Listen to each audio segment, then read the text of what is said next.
Deň. Dovolte, aby sme po rokovaní s Ministerstvom zdravotníctva, konkrétne, kde bol zastúpený teda aj pán minister, vám oznámili výsledky rokovania ohľadom plánu stabilizácie sestier a pôrodných asistentiek v ústavnej zdravotnej starostlivosti. Vieme veľmi dobre, že táto téma je veľmi aktuálna a veľmi dôležitá, pretože v našich nemocniciach, v ústavných zdravotných starostlivosti vlastne nám chýba neskutočne veľa sestier. Tie čísla sú dané od 10 000 až po 14 000, niektoré inštitúty uvádzajú ešte viac. A podľa jednotlivých ukazovateľov, keď si zoberieme, je nastavený určitý plán, kedy na jednu sestru má pripadať toľko a toľko pacientov. Alebo napríklad určité ukazovatele hovoria, že vlastne na 100 000 obyvateľov. Chcem vám zdôvodniť tieto veci práve preto, lebo s Ministerstvom zdravotníctva sme aj dnes po dlhom rokovaní našli riešenie, ako by sme začali túto problematiku riešiť. Otázka je postavená tak, že vlastne sestry a pôrodné asistentky nemáme v systéme kvôli tomu, lebo sú zle ohodnocované. Zle sú vlastne nastavené podmienky ich finančného ohodnotenia, ich pracovných podmienok.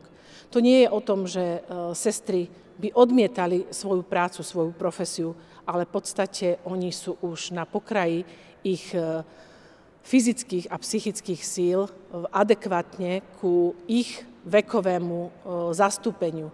Keď si uvedomíme, že priemerný vek sestry v ústavnej zdravotnej starostlivosti na Slovensku je už pomaly 54 rokov, tak tento fakt je už alarmujúci. Do roku 2030 nám odíde zo systému 20 % sestier. Toto sú čísla jednak Slovenskej komory sestier a pôrodných asistentiek, ale aj čísla NCZI.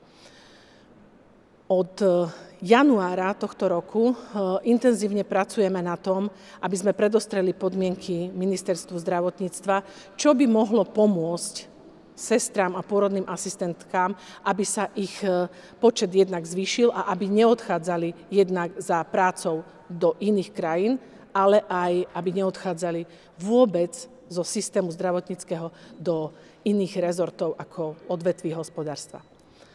Dnešný záver rokovania je, že v podstate predstavenie modelu zastabilizovania počtu sestier v finančnom ohodnotení na rok 2026 v priemere 250 € mesačne každej jednej sestre v ústavnej zdravotnej starostlivosti, aj pôrodných asistentiek, áno, sestry a pôrodné asistentky by mali v roku 2026 po garancii pána ministra zdravotníctva dostať mesačne o 250 € viac. Každá jedna k platu na rok 2026. A na ďalších podmienkach budeme intenzívne rokovať, pretože my sme predstavili naše očakávania v jednotlivých bodoch. Chceli by sme rokovať o tom, aby sme hlavne dostali do systému, do zákona, koeficient za roky praxe na 0,002. Čiže chceme navýšiť ohodnotenie za roky praxe pre sestry a pôrodné asistentky, a to z titulu toho, že naozaj nedostatok sestier a pôrodných asistentiek je alarmujúci, dokonca až kritický, a takisto si toto uvedomuje aj Ministerstvo zdravotníctva. Takisto chceme, aby bol verejný prísľub na celom Slovensku v ústavných zdravotníckych zariadeniach v nepretržitej prevádzke norma hodín za týždeň pre všetkých zdravotníckych pracovníkov, ktorí pracujú v nepretržitej prevádzke 35-hodinový týždenný pracovný čas. Aby to bolo spravodlivo poňaté k jednosmennej prevádzke, pretože jednosmenná prevádzka v ústavných zdravotníckych zariadeniach na Slovensku je 37,5 hodiny týždenného pracovného času, a my by sme chceli tento stav pre nepretržitú prevádzku zosúladiť na 35 hodín v každom jednom ústavnom zdravotníckom zariadení pre nepretržitú prevádzku. Máme aj ďalšie požiadavky, na ktorých budeme vlastne tvrdo pracovať a budeme intenzívne rokovať s ministerstvom. Nech sa páči, priestor pre vaše otázky.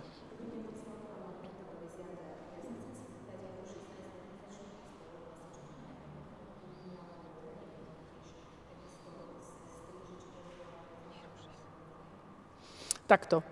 Celé tieto rokovanie a táto situácia, ktorá je naozaj alarmujúca, je práve preto, že končí stabilizačný príplatok, ktorý bol podmienený na 3 roky odpracovania vlastne v systéme v ústavnej zdravotnej starostlivosti u daného zamestnávateľa.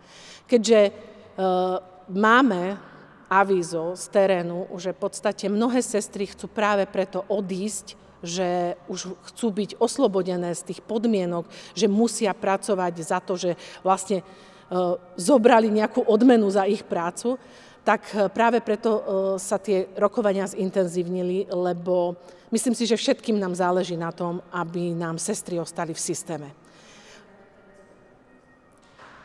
Tento stabilizačný príspevok končí 31.12. a práve preto sme požadovali plán stabilizácie personálu sestier a pôrodných asistentiek.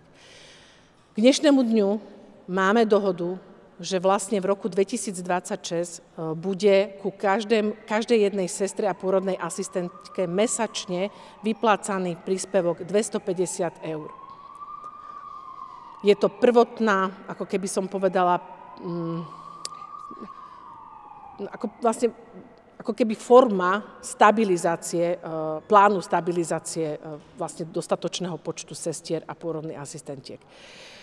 My sme sa dohodli aj na tom, že budeme naďalej intenzívne rokovať, pretože naše podmienky som vám už predstavila v tom, že jednoducho máme rôzne iné mechanizmy, ktoré požadujeme, takisto napríklad uplatňovanie si koeficientov v praxi, kedy dochádza k takým veciam, že v podstate sestry, ktoré spĺňajú kritériá, nemajú priznaný základný koeficient.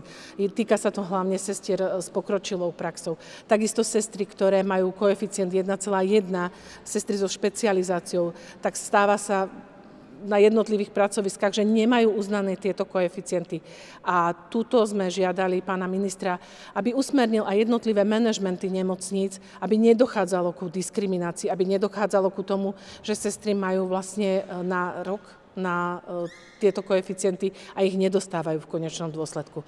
Takže to sú tiež také jednotlivé body, ktoré požadujeme, aby sa naozaj plnili.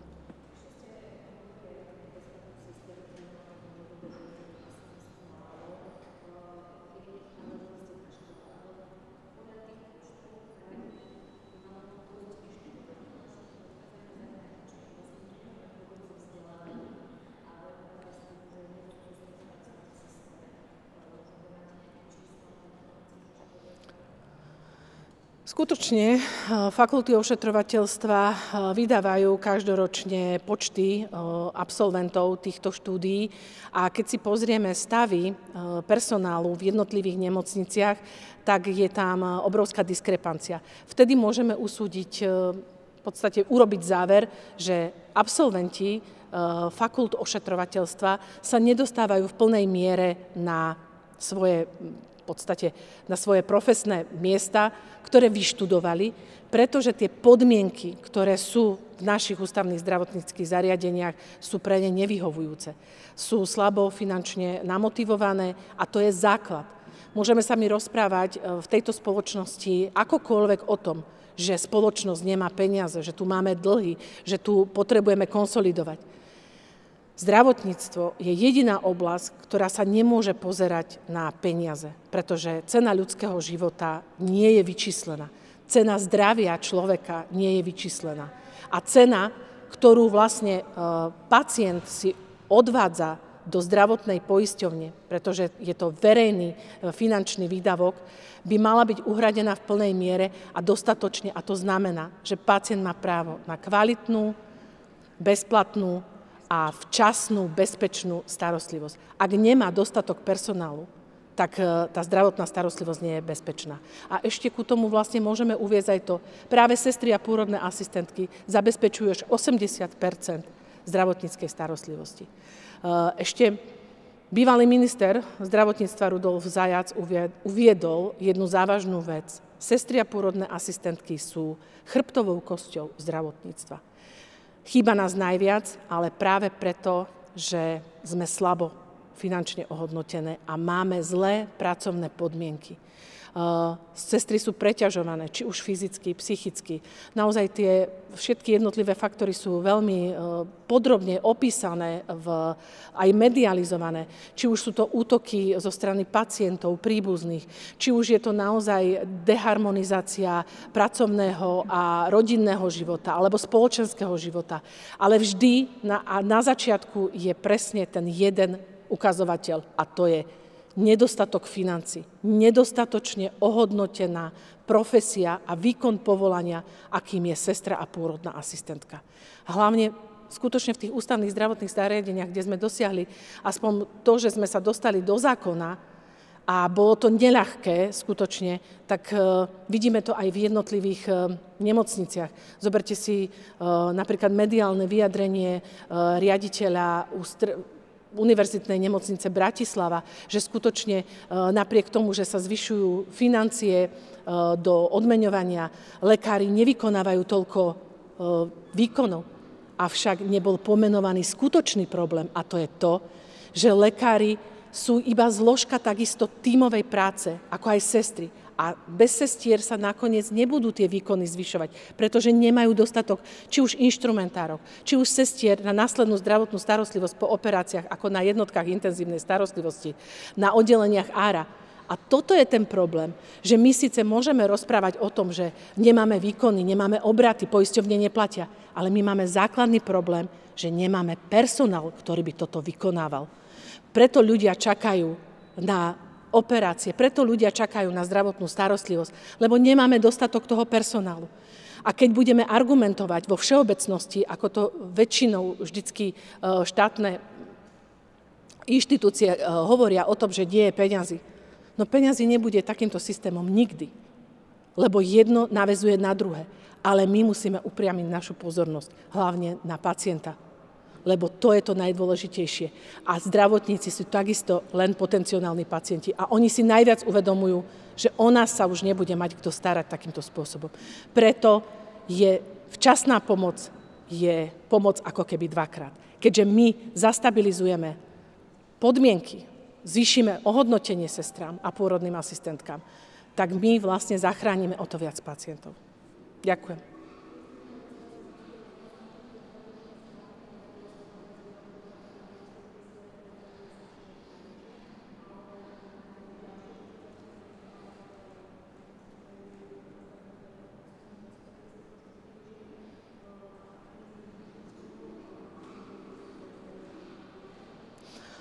Jedna z ďalších mnohých požiadaviek, ktoré máme a ktoré sú naozaj že tie dôležité, je odmeňovanie za roky praxe, kedy máme teda všetci zdravotníckí pracovníci koeficient 0,001 okrem lekárov a lekárov atestovaných a neatestovaných. My požadujeme koeficient 0,02, ktorý by bol možno základným stabilizačným prvkom pre sestry, aby ostávali v systéme. Pretože ak sa vám bude navyšovať suma za roky praxe, bude pre vás viac motivačné, že sa budete venovať tomu svojmu povolaniu, tejto profesii a ostanete v systéme, lebo to bude finančne zaujímavejšie.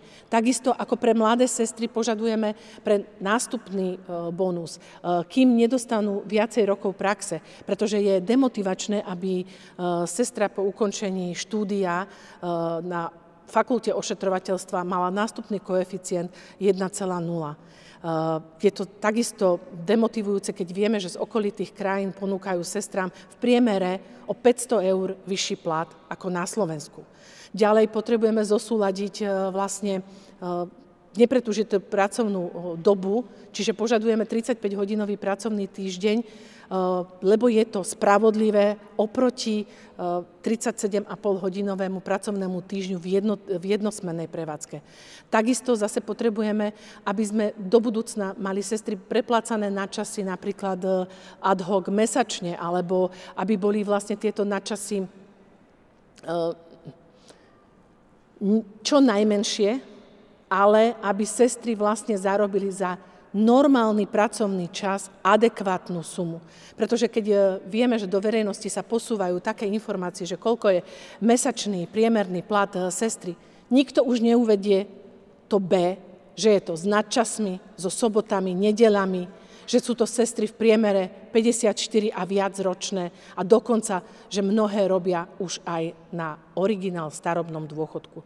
A tieto sestry sú pre nás ešte veľmi dôležité, pretože keď odídu oni naozaj že na dôchodok, tak nám systém to veľmi ohrozí a môže sa stať, že niektoré oddelenia sa budú zatvárať.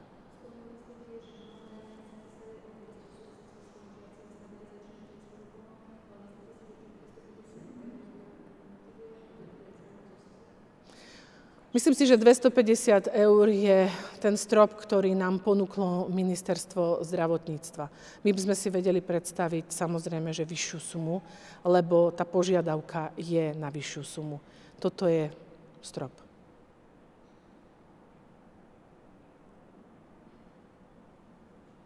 Ďakujeme veľmi pekne za váš čas.